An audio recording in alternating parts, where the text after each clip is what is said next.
Lapung yêu xa đi apa nin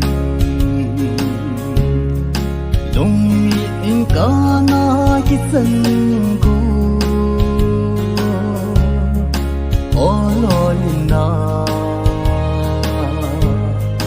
Ông khâm nhìn cô Nhân thi đã dấu xì Kỳ mà cả thủ lô ta Ô đài na Gây đi gần thêm cô À lần đăng nhé Xuân nhẹ rồi thêm thương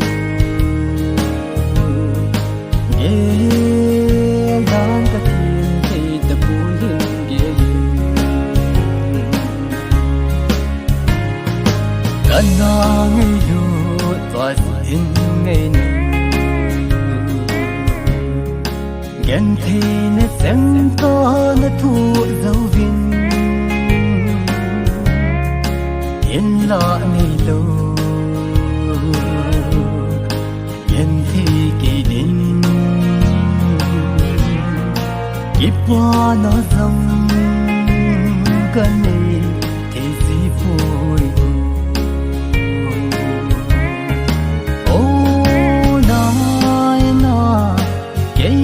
gần thêm cô à lần đông nhé xuân nhẹ rồi thêm thương nhé lan cả thiên thì từ buổi ghé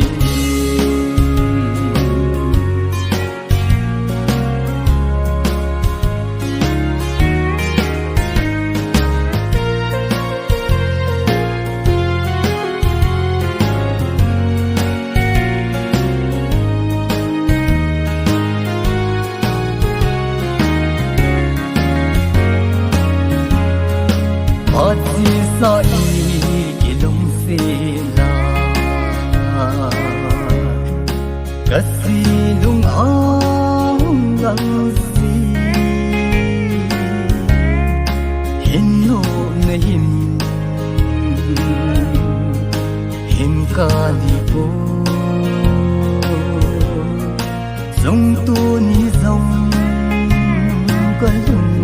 hấp dẫn